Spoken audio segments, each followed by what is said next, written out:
everybody, my name's Olivia and I work here at the University of Northampton on the Schools and Colleges Liaison team. And in this video, we're going to be talking about your transition to university, so your next steps between making your application and enrolling at university. But we're going to be thinking about it all in the context of your BTEC qualifications, how they can help you when you come to study at university, what sort of skills you can be highlighting when you come along to interviews and auditions, and how all of those things are going to benefit you when you study your degree. We're going to be doing a bit of myth busting of those thoughts that people tend to have around BTECs, which is just simply not true.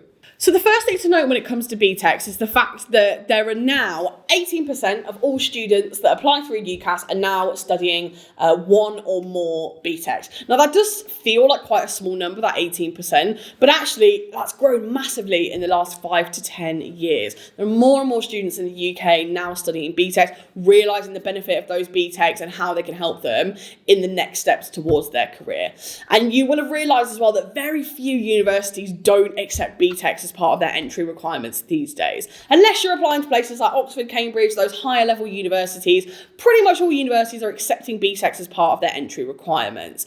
So they're way more accessible. These myths that you tend to hear about BTECs not being the same level as A-levels, not being able to get you into university, that is exactly what they are. They're complete myths. They're absolutely not true. And there are lots and lots of university courses out there that are very similar to BTECs in the way that they're studied, in that there are some university courses out there that have no exams whatsoever. They're very much focused on coursework, which is obviously very similar to the focus that BTECs have. And if you've started your university research, you will have found that with some university courses. Obviously, some BTECs do have a few exams attached to them, but they're very, very minimal. And again, that's the same with lots and lots of university courses out there. So if that is the side of BTEC study that you have particularly enjoyed and you think it's a strength of yours, that is something to really focus on when it comes to making your decisions about university. BTECs as well have a huge focus on that practical side of things, that work experience, the industry knowledge, so building up your kind of professional alongside the academic.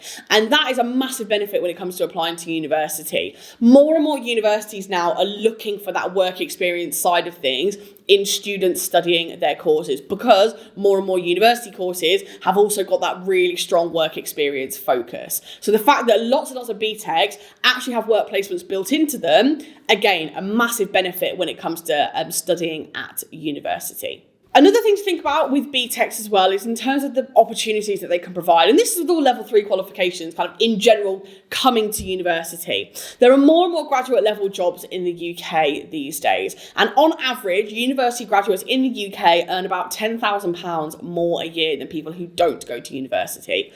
So whether you're still trying to decide what to do with your BTECs, whether it's going to take you to university, take you straight into your career, if you're still trying to decide about that UCAS application, this kind of financial benefit could be a great thing to consider. And that's with all level 3 qualifications. But for a lot of people, it's a pretty big consideration when it comes to university. As we've already mentioned, obviously BTECs and university courses can be very practical and very career focused. It's kind of the benefit of BTECs is that, you think about when you were at GCSE, the number of subjects you were studying. When you get to level 3, that gets narrowed down a little bit further. And with BTECs especially, that obviously is a very, very kind of specific vocational subject as well. So in terms of the practical experience you've got, that's all been built up on top of the academic knowledge with a BTEC. And lots of university courses are very, very similar to that. So the sorts of courses that your BTEC can take you onto are going to have that same sort of theme, that same focus to them. So thinking about that vocational side of things, taking you into quite a specific sector or industry, and even maybe a very specific job role. Say if you were studying something like health and social care, that might take you to a career in nursing or midwifery or paramedic science, which are very professional subjects when it comes to university.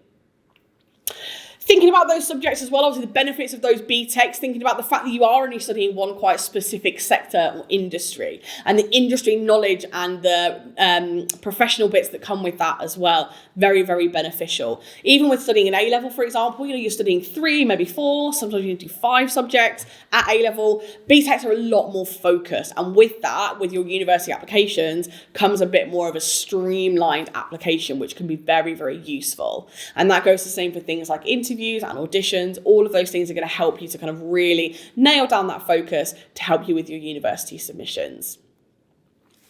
Another thing to consider when it comes to BTECs, and going back to those myths that you tend to hear about BTECs and how they're maybe not the same as A-levels and things like that. BTECs were actually developed with universities in mind. Lots of universities played a part when BTECs were developed as a qualification. So because of that, universities fully appreciate and understand how BTECs gear their students up for higher education and therefore for the world of work after that as well. A great thing to consider when it comes to your BTEC is thinking about the skills that you've gained. Now, obviously, everybody can gain skills like this, and some of them may be gained from A-levels, but they might be gained from part-time jobs, volunteering. But some skills you gain at BTEC can be really, really valuable when studying in higher education. And these are the sorts of skills that we really recommend that you highlight in a university application. If you have an interview or an audition for your course, these are the sort of things that you should be highlighting. Especially with COVID in the last couple of years, it may be that things like work experience and other skills might not have been able to develop as much. So take advantage of these skills that you've got just from studying your BTEC and how they can help you when it comes to studying. So we have things here like organisational skills, working to deadlines. You know, that's a really big part of studying at university. You're not going to have a tutor there telling you in the classroom, this needs to be in at this date, this needs to be in at this date. And the fact that a lot of BTEC students kind of have all those deadlines to work with their coursework means that you're already in a great position to carry that on to university. Thinking about those more academic skills as well, things like research, analysis, problem solving, the skills that have really benefited you whilst studying, especially with those more coursework focused things like BTECs as opposed to A-levels. So really thinking about how those skills have developed in the 1 or 2 years that you've been studying for these qualifications. And again, how is that going to benefit you at university? Always remembering to make that link back in your minds, but also in applications when it comes to writing about them as well. BTECs obviously have a lot of independent study involved. There's a lot of obviously downtime in terms of that coursework as opposed to exams, and that is a massive part of university study.